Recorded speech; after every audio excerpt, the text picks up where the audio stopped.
Hola, ¿cómo están? Bienvenidas, bienvenidos a CNN Prime. Hoy es lunes, por lo tanto es lunes de Dirección La Moneda. Vamos a estar con Ivo Goich y Colomba Eichholz con muchas, pero muchas informaciones, cosas que van a pasar mañana también. Les vamos a adelantar de las diferencias que hay al interior del oficialismo y de la oposición con noticias claves. Así es que esperen nuestro segmento Dirección La Moneda. Y hoy es lunes, por lo tanto es lunes también de Tolerancia Cero.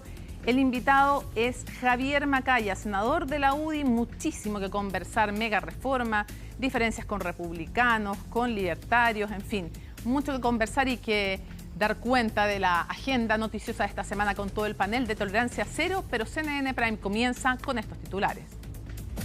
Senadores de la oposición anunciaron y diputados que van a recurrir al Tribunal Constitucional por la invariabilidad tributaria y también otras medidas que propone el Plan de Reconstrucción Nacional que impulsa el gobierno.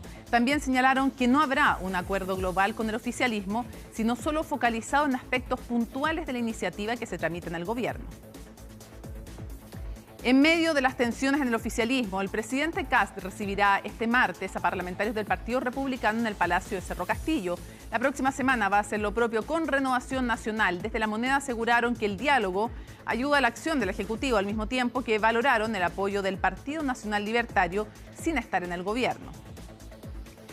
Aún no hay recinto para el concierto de BTS en Chile, mientras que los fans del grupo, conocidos como ARMY, apuntan sus críticas a la productora DG Medios. Desde el CERNAC indicaron que han solicitado información técnica y comercial a la empresa. Además, pidieron los planes de contingencia en caso de que los shows no se hagan como estaban programados. Y en temas internacionales, aumentaron a 3.500 los muertos en Venezuela tras los terremotos, según el último balance oficial. En una fosa de emergencia, las autoridades enterraron los cuerpos de 150 personas sin identificar.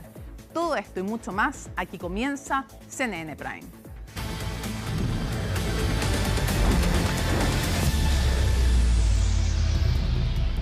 El ministro de Hacienda, Jorge Quiroz, proyectó que el segundo semestre va a traer buenas noticias para la economía. Esto pese a las cifras conocidas la semana pasada que mostraron un retroceso en la actividad económica y una tasa de desempleo que alcanzó el 9,4%. Además, el secretario de Estado anunció cambios al crédito al empleo contemplado en el Plan de Reconstrucción. El informe es de Sebastián Riz. Tenemos algunas buenas noticias que queríamos compartir con ustedes. Lo anunció durante el fin de semana y este lunes lo reafirmó desde el Palacio de la Moneda. Es que vemos cifras que se van recuperando en términos de recaudación de IVA y nos permite adelantar que ya junio muy probablemente fue un mes con actividad económica creciendo y así esperamos también que siga ocurriendo en los meses venideros. El ministro de Hacienda aseguró que el segundo semestre traerá buenas noticias para la economía. Un mensaje de optimismo que llega tras una semana marcada por cifras poco alentadoras, pero que según algunos economistas tendría fundamentos. El último IMASEC nos muestra un crecimiento del PIB no minero de cerca de 0,7 puntos. Y por el otro lado, una contracción muy fuerte de la minería. En junio vamos a tener un IMASEC positivo. La economía va a comenzar a recuperarse. Y el ministro, sin lugar a dudas, se sustenta mucho en gran parte, primero por un mejor desempeño principalmente de la inversión en la economía durante el segundo semestre del año. Le apuesta bastante esta variable económica a una recuperación de expectativas. Por lo tanto, eventualmente es un escenario plausible. La respuesta es sí, exigente también. El ministro proyectó que la economía chilena podría crecer por sobre el 3% hacia 2027. Una estimación más optimista que la del Banco Central y que el Ejecutivo atribuye, entre otros factores, al impulso que generaría la rebaja del IVA a la venta de viviendas. Pero donde seguirían encendidas las alertas es en el mercado laboral. Nos cuesta mucho como país ajustarnos después de un shock negativo, ajustarnos a tener niveles de desempleo razonables, que son niveles de desempleo 6% sigue siendo alto. Yo creo que tenemos una serie de medidas estructurales en el mercado laboral. Tenemos temas por un lado, tenemos algunas regulaciones que son un poco del siglo pasado. Y es que en el trimestre marzo-mayo la tasa de desempleo subió a 9,4%, la más alta en 5 años. Cifra negativa que se suma a la lenta creación de nuevos puestos de trabajo y la alta informalidad. Escenario que el gobierno busca revertir con las propuestas de la mesa técnica convocada por el Ministerio del Trabajo. Esto es el inicio de un camino. nos estamos haciendo cargo de esta emergencia laboral. Esto es de larga data. Es muy importante que la economía vuelva a crecer para generar empleos, pero también es muy importante las medidas que podamos hacer para ayudar a esa generación, que esa generación de empleo llegue a tiempo. Instancia que entregó 22 medidas para impulsar la reactivación laboral y en donde al menos una de ellas fue acogida por el Ejecutivo. Focalizar el crédito al empleo contemplado en el plan de reconstrucción, una modificación que permitiría reducir el costo fiscal en cerca de 800 millones de dólares. Sin embargo, los especialistas sostienen que se necesitarán más iniciativas para recuperar el dinamismo del mercado laboral. La construcción está deprimida relativamente respecto a lo que debería estar hoy día. O sea, hoy día estamos en una recuperación de la actividad económica, en teoría, después de la pandemia, y sin embargo esa recuperación no se ha notado en la construcción. Hay medidas adicionales al sector construcción que tal vez deberíamos estar considerando, porque de verdad está bastante rezagado. Si se recuperara, por así decir, el sector construcción a los niveles que tenía antes de la pandemia, ya solamente ahí tendríamos 150.000 empleos adicionales. Optimismo de Hacienda que estará atento a las cifras de la actividad económica de cara al segundo semestre, pero que en el empleo, al menos en el corto plazo, seguiría aún con algo más de incertidumbre. En medio de la polémica por la negativa del Instituto Nacional de Deportes a autorizar los conciertos de BTS en el Estadio Nacional, el CERNAC ofició a la productora y a la tiquetera a cargo del evento, todo mientras desde el gobierno volvieron a abrir la posibilidad de permitir las 3 fechas, siempre y cuando la producción presente de forma urgente los informes con las medidas de mitigación. El informe es de Juan Cristóbal Cható. 177. Sí, esa es la cantidad de reclamos que ha recibido el CERNAC por la situación que mantiene en suspenso las 3 fechas de BTS en el Estadio Nacional. Esto por eventuales vulneraciones a la ley del consumidor por la venta de entradas a un evento que no contaba con todas las autorizaciones correspondientes. Es por eso que desde el servicio oficiaron a la productora y a la tiquetera a cargo del evento. Nuestro objetivo es solicitar formalmente los antecedentes técnicos y comerciales del evento para poder conocer el estado real de su organización. Adicionalmente, hemos solicitado de manera preventiva información relativa a los eventuales planes de contingencia y resguardo financiero en favor de los consumidores en caso de que las condiciones originalmente contratadas sufran modificaciones o el evento no pueda concretarse. Ha sucedido que ha sido necesario cambiar el lugar en que se va a hacer el evento. En estas situaciones, cuando ha intervenido el CERNAC, se ha solicitado a la productora una compensación hacia los consumidores porque de alguna manera se ha estimado que el lugar en donde se va a realizar el concierto es parte misma del precio que se está pagando.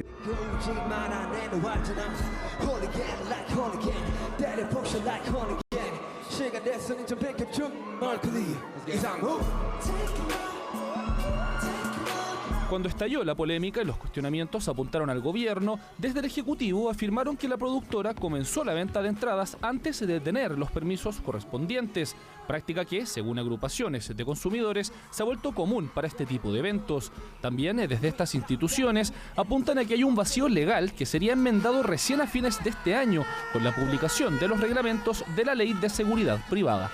Las productoras han hecho algo habitual de vender los tickets sin tener las autorizaciones correspondientes para hacer sus recitales o sus eventos. Esta es una situación absolutamente irregular y que claramente no le da certeza a los consumidores, a los amantes de los espectáculos, de que se va a realizar en ese lugar o no. Este reglamento entra en vigencia el mes de octubre. Mientras tanto, lo que uno espera es que las productoras actúen con responsabilidad y antes de vender las entradas al público tengan claro dónde va a ser el lugar donde van a ejecutar el evento. Todo cuando este pasado domingo, desde el Instituto Nacional de Deportes, se reabrieron a la posibilidad de alojar los conciertos en el Nacional, siempre y cuando haya un respaldo técnico en 4 áreas: cargas, presión y estructura de producción, sistema de producción y superficies de apoyo, operación del evento en montaje, desmontaje y tránsito, y un plan de mitigación y manejo agronómico del césped. No lo vemos como un avance, ya que lo que dijeron en el comunicado es que van a revisar el plan de propuesta de DG Medios, y eso es algo que se tenía que hacer, o que al menos nosotras como fandom asumimos que se estaba haciendo. Mientras nosotros no tengamos un comunicado oficial de la productora, especialmente de que los conciertos se van a realizar en el Estado Nacional como estaba anunciado oficialmente en un principio, nosotras seguimos en realidad en esta lucha que se ha sentido como una lucha. Lo cierto es que por ahora se mantiene la duda sobre si, tal como lo vendió la producción, los conciertos agendados para el 14, 16 y 17 de octubre serán en el Coliseo Central del Estadio Nacional, serán en otro lugar o simplemente no serán. El gobierno anunció una nueva baja en el precio de las bencinas para esta semana. Desde el Palacio de la Moneda, el ministro de Hacienda, Jorge Quirós, dijo que según estimaciones de su cartera, las gasolinas bajarán alrededor de 100 pesos por litro a partir de este jueves, mientras que el diésel disminuiría en 150 pesos por litro. Esto significa una baja acumulada de 200 pesos en las gasolinas y 370 pesos por litro en el caso del diésel. El ministro destacó que el principal factor detrás de esta variación es el comportamiento del mercado global del petróleo. Debiésemos tener esta semana una reducción en el precio de los combustibles. Estimamos que debiese ser aproximadamente del orden de 100 pesos por litro en las gasolinas y de 150 pesos por litro en el diésel. Es importante destacar que quizás algunos de ustedes han visto que el petróleo bajó ya a los niveles que había antes de la guerra.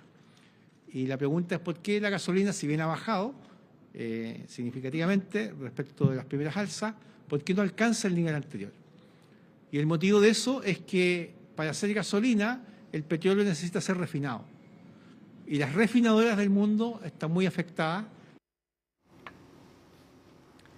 Debido a las intensas lluvias que se prevén para mañana, el Servicio Nacional de Prevención y Respuesta ante Desastres, SENAPRED, decretó alerta amarilla para las regiones de la Araucanía, los ríos y los lagos.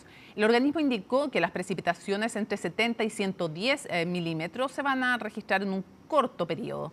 A esto se sumaría una isoterma cero alta y vientos con rachas de hasta 80 kilómetros por hora. Respecto a una posible suspensión de clases, las autoridades informaron que se va a ir evaluando según los cambios en los pronósticos del tiempo. El tramo que va a recibir la mayor cantidad de precipitaciones se ha concentrado entre la región de la Araucanía y los lagos, tramo para el cual la Dirección Meteorológica de Chile ha declarado alarma meteorológica. Vamos a seguir monitoreando este sistema frontal.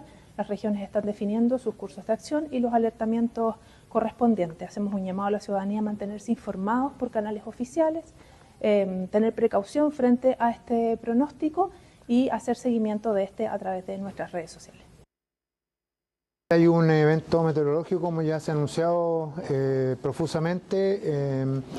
Estos días va a haber lluvia intensa en cantidad y también desde el punto de vista de los tiempos en que estas van a ocurrir, y además vientos. Hay bastantes comunas que eventualmente podrían tener remociones en masa por el reblandecimiento de los terrenos, por la ocurrencia de la caída de árboles. Hay un catastro que ya parte desde la semana recién pasada. Aproximadamente el 40% de las comunas de nuestra región, tanto Cautín como Malleco, podrían verse afectadas por este río atmosférico, ¿no es cierto?, que vamos a enfrentar.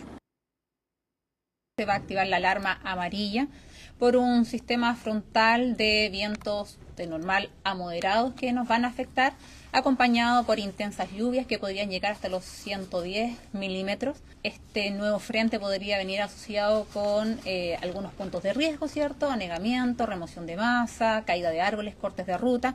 Por lo tanto, de la Delegación Presidencial Regional de los Ríos estamos de manera coordinada trabajando con las diferentes instituciones, diferentes servicios. Hacemos el llamado también a la comunidad a tomar los resguardos correspondientes y no exponerse de manera innecesaria. Con respecto a suspensión de clases, eso se irá evaluando en las próximas horas.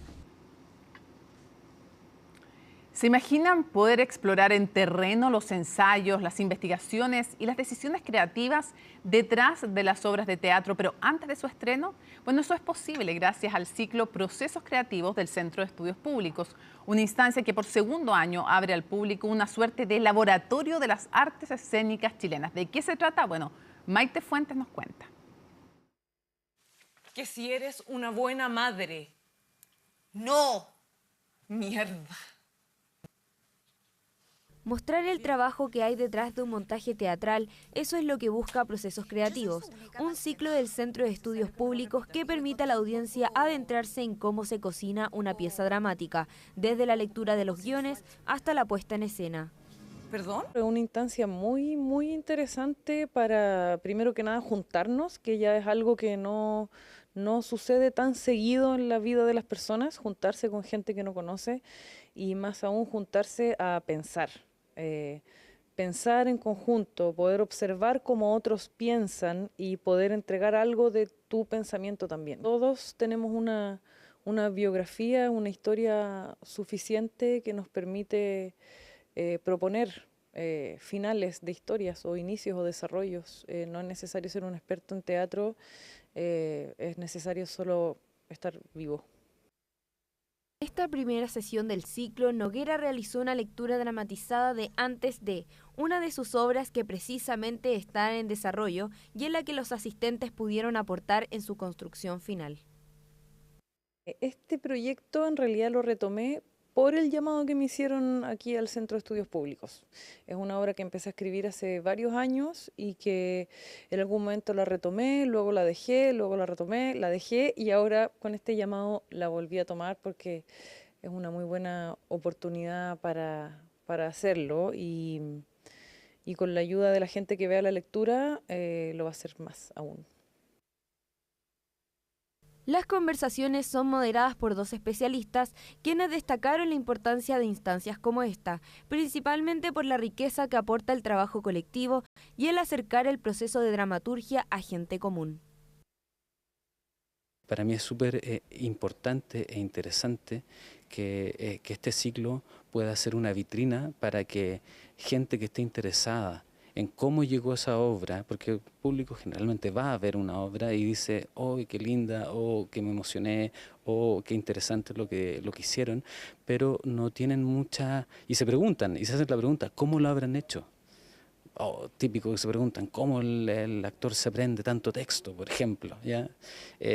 Y bueno, este espacio es un poco para que la gente pueda venir a visualizar y ser partícipe también de esta intimidad. Hola, buenas tardes.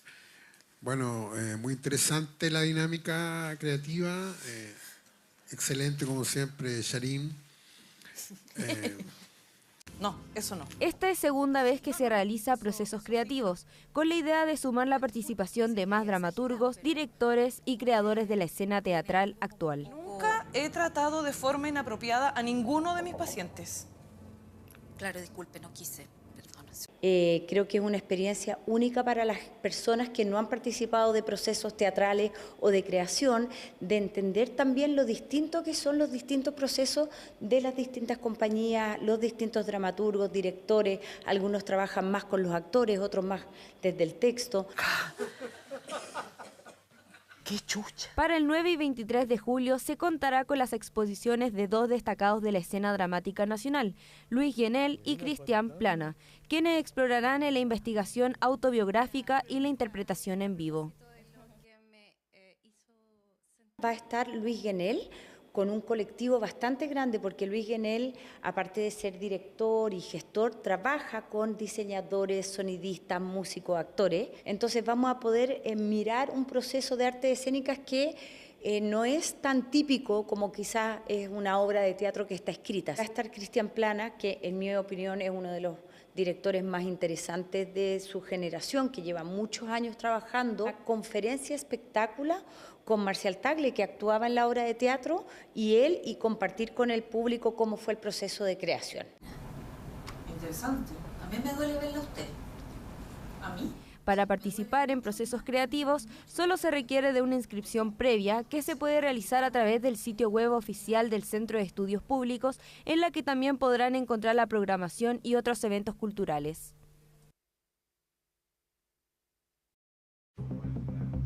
Ya estamos listos, lo habíamos anunciado. Dirección La Moneda, Colomba Eichholz, Ivo Goich. Tenemos muchos temas que conversar, mucha información y cosas que están pasando y que les vamos a adelantar, así es que atención todos en sus casas. ¿Cómo están, muchachos? Muy buenas noches, muy bien.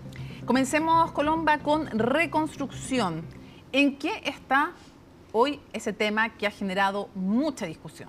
Se está tramitando ahora en la Comisión de Medio Ambiente. Sí. De hecho, hoy día venció el plazo para presentar indicaciones. Hasta total despacho, entonces, la votación que se va a realizar mañana, que no estuvo exenta esta discusión respecto de la presentación de indicaciones en la oposición.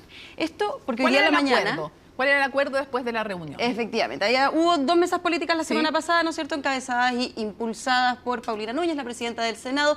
Había una suerte de acuerdo, pero eso fue desmentido por algunos senadores que participaron en la instancia respecto de que el gobierno no iba realmente a generar cambios en el corazón de la reforma, que recordemos también la petición de la oposición ha sido, por ejemplo, la rebajada del impuesto corporativo, pero con compensación. No hay apertura por parte del ministro de Hacienda, Jorge Quirós. Lo que sí hubo, y el acuerdo que se generó la semana pasada, es extender los plazos de la presentación de indicaciones. Recordemos que hoy día vencía el plazo para presentar todas las indicaciones y luego eso se zanja de manera gradual para presentar indicaciones hoy día en la Comisión de Medio Ambiente, el miércoles en Trabajo y el día jueves en Hacienda. Estaba esta mesa que finalmente convoca la presidenta del Senado, entre otros senadores. La mesa de las Paulinas, como la mesa de las Paulinas. Claro, por Paulina Núñez, la presidenta del Senado, y Paulina Bodanovich.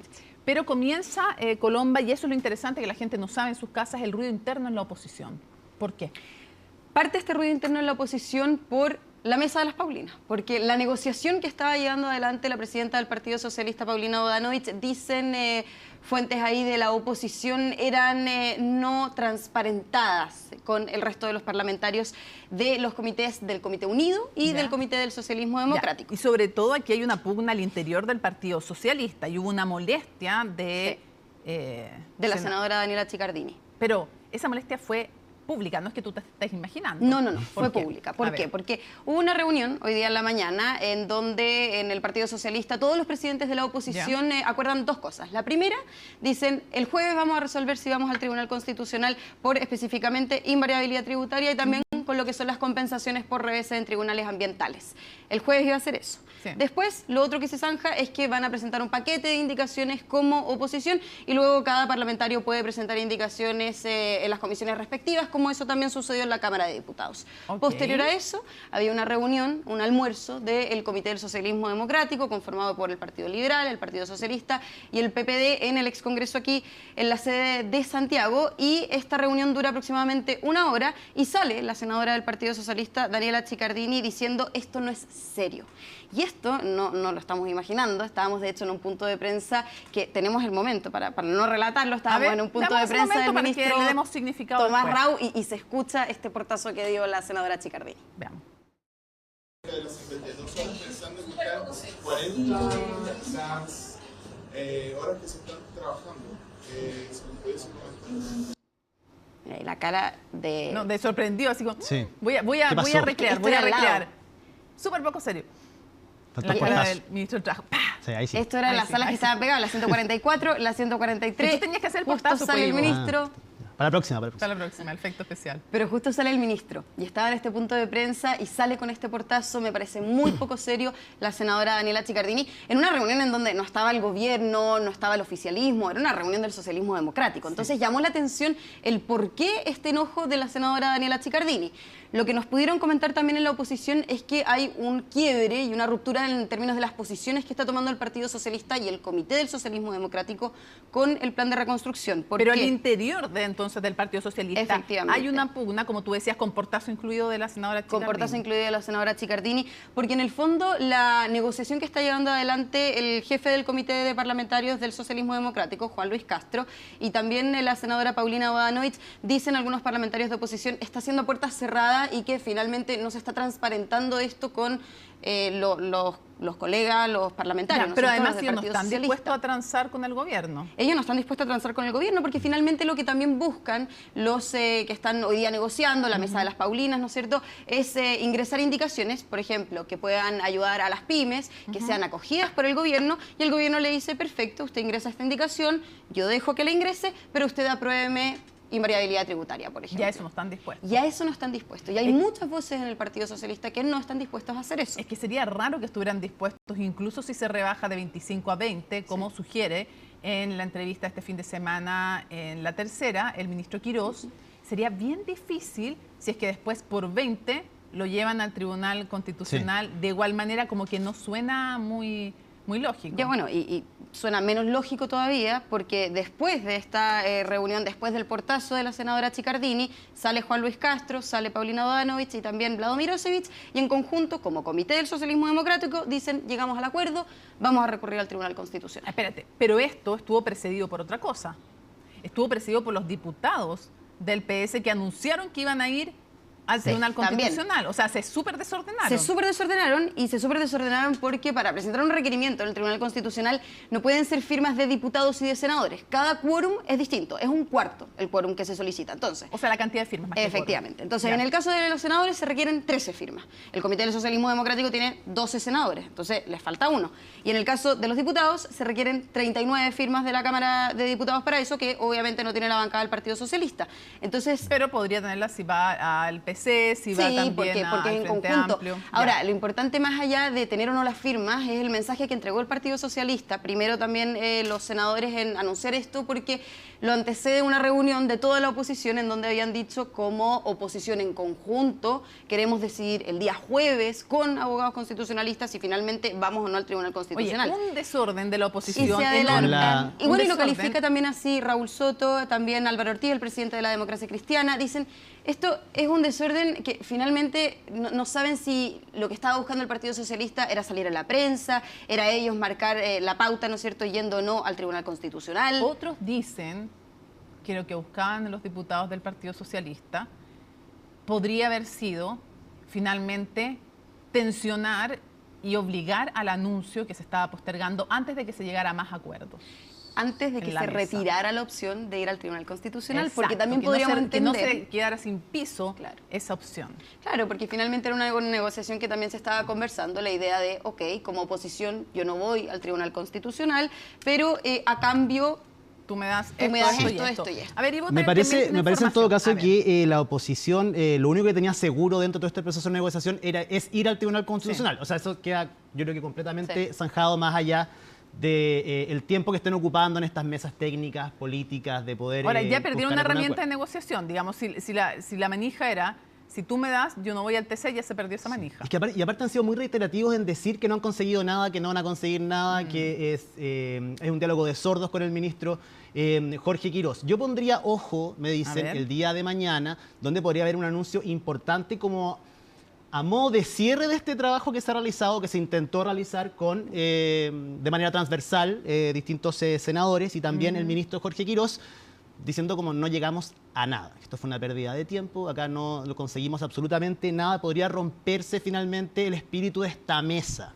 Perdón, el día de mañana, atención lo que nos está contando Ivo Goitz. Podría ser que tuviésemos una declaración de la oposición en conjunto, más allá de las diferencias que existan al interior de ellos mismos, de que podemos ver por acá, por allá. Esto tiene que ver más allá de lo que se ha instalado, que el Partido Comunista ha sido muy cerrado con el tema de la rebaja al impuesto de primera categoría. Eso viene de la época de la reforma de Marcel. O sea, eso no es nuevo. Entonces, lo que dicen es, esa no es una razón.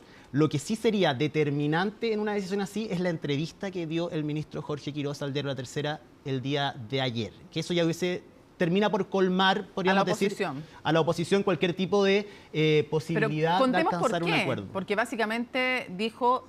Cambios paramétricos. Claro, salvo unos cambios paramétricos respecto a la invariabilidad, no voy a hacer nada más. Bueno, y el monto del crédito al empleo también. Claro, que ya lo había anunciado aquí el ministro del Interior en CNN. Y ahí desde la oposición lo toman como una pérdida de tiempo, como que los esfuerzos... igual se sentaron en la mesa porque tenían que estar para tratar de alcanzar un tipo de acuerdo. En términos políticos, se vería feo que se hubiesen cerrado ellos también. Más, no consiguieron nada, prácticamente nada de lo que pretendían, y es por eso que Porque siempre además la carta no necesitan sus votos. No, y el gobierno lo ha dicho, ha sido explícito en decir, por un voto está bien, da lo mismo. Lo dijo en la entrevista que le adelante. hicimos al presidente de la República. Sí. Entonces, mañana podríamos tener noticias importantes en cuanto a la posición que va a adoptar efectivamente los partidos opositores al gobierno frente a estas negociaciones y, por supuesto, lo que decía Colomba, la Carta del Tribunal Constitucional viene siendo anunciada desde antes que se discutiera en la Cámara de Diputados, finalmente. Y por semanas también yo me acuerdo que el lunes se genera esta mesa de la oposición y siempre, por lo menos 2 semanas, yo me acuerdo que decían el lunes, el jueves vamos a anunciar, yo lo tenía anotado en el calendario así, el jueves vamos a anunciar permanente. Y no había anuncio del Tribunal Constitucional. Entonces lo venían aplazando ya, como tú decías, Ivo, hace un buen tiempo y hoy día se toma esa decisión. Ahora, yo les pongo sobre la mesa también que aquí uno podría prever que van a venir también, están empezando a haber ciertos, ¿cómo lo digo?, ciertos ruidos respecto de la crítica a la institucionalidad. Hoy día salió los fundamentos, son 130 páginas, de los fundamentos del fallo Escuelas Protegidas.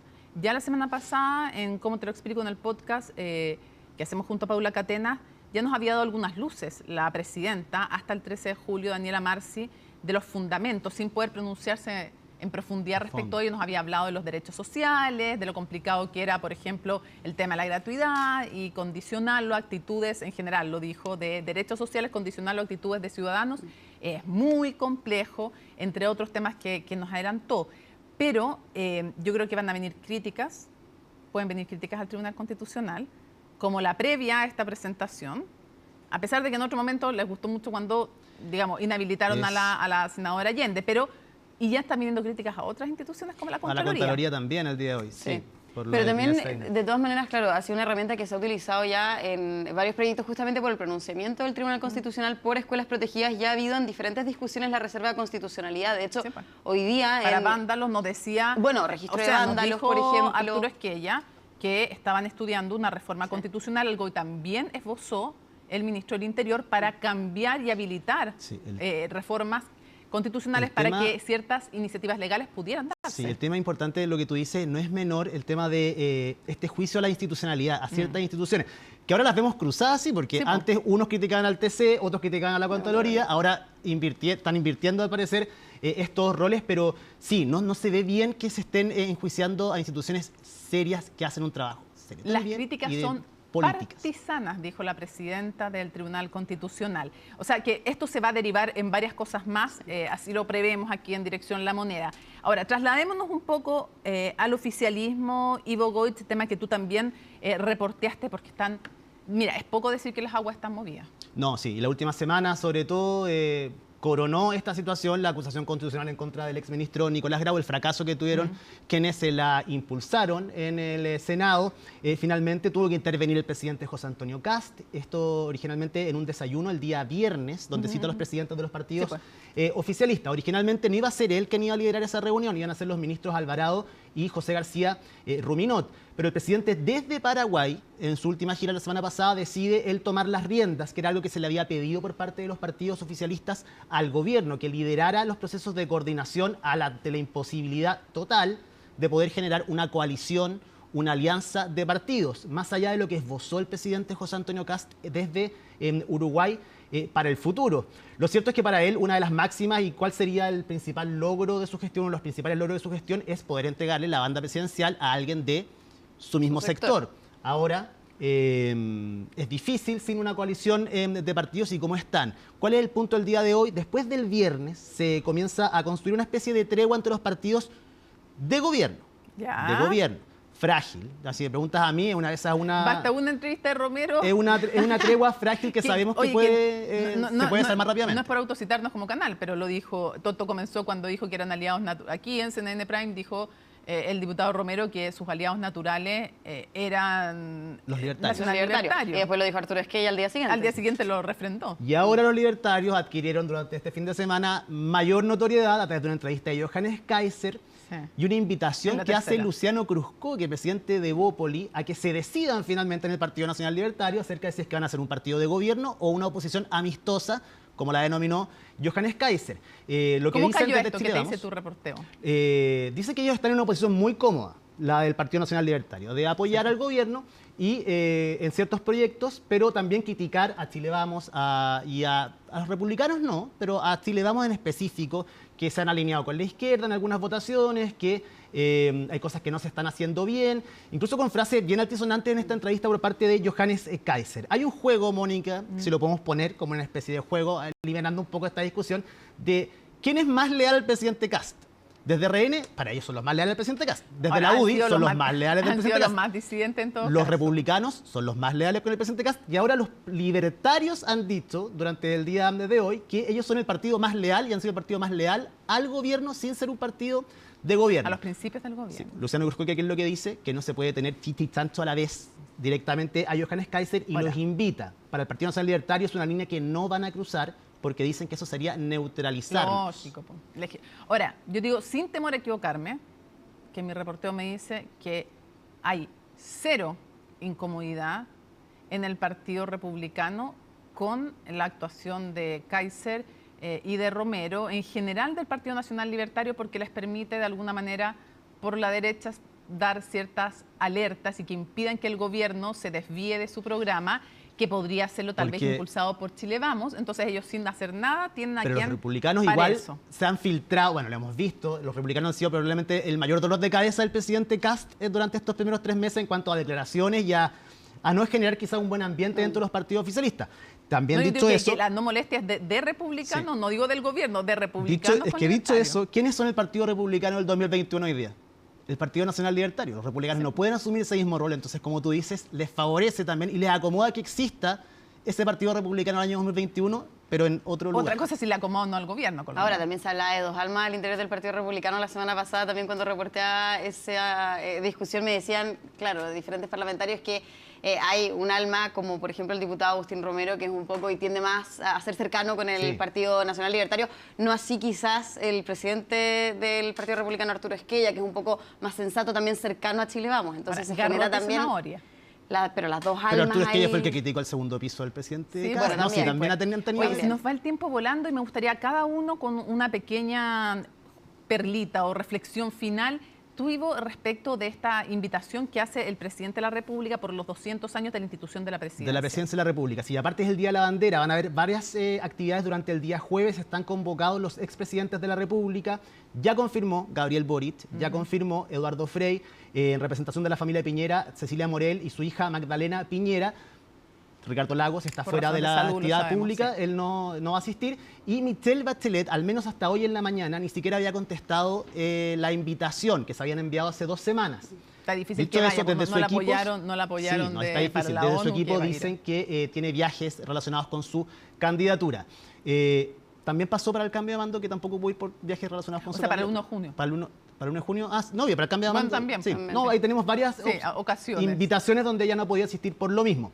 Dicho eso, para cerrar, me dicen que el presidente Boric esta vez, y pese a que conocemos cómo es él, y él es un hombre que respeta mucho la institucionalidad de la presidencia de la República, iba a asistir de todas formas a estas actividades, le costó tomar la decisión. No con muchas ganas. Por, efectivamente, las críticas que ha recibido últimamente por parte del gobierno y de los partidos oficialistas. Colomba Eichholz. Yo quiero hacer un punto también por el expresidente Gabriel Boric. El sábado fue a la asunción del mando de Raúl Soto a la presidencia del Partido por la Democracia.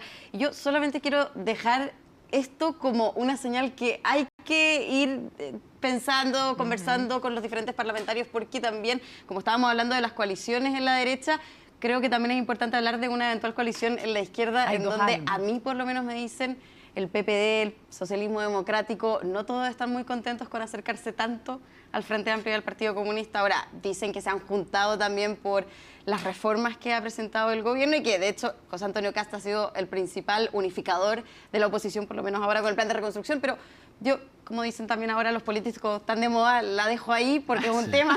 Igual la figura del presidente Boric trasciende, yo creo, a la... Sí, de todas maneras, fue en su calidad de expresidente. Sí, pero claramente aquí hay... Pongamos en el fondo, no son ellos solamente, pero pongamos en 2 personas. Tenemos a un Andrés Velasco que dice no tienen que juntarse con el Frente Amplio y el PC, y tenemos, por ejemplo, un Francisco Vidal que dice sí tenemos que juntarnos con ellos. Eso hay que tener ojo, digo yo. Excelente, muy buen reporteo, muchachos, como siempre, lo supieron antes en Dirección La Moneda. Nos estamos despidiendo junto a Colomba y junto a Ivo. Por supuesto, no se olviden que ¿qué viene? Viene pares e impares y luego tolerancia cero para más abundamiento. Imagínense, tenemos a el senador Javier Macaya, desde el corazón de la UDI, cómo toman todas estas noticias que estábamos contando aquí, posible rompimiento de la mesa, Tribunal Constitucional, no se lo pierdan. Y siempre decimos, lunes 6 de julio, así estuvo nuestro país y el mundo. Somos CNN Chile. Buenas noches.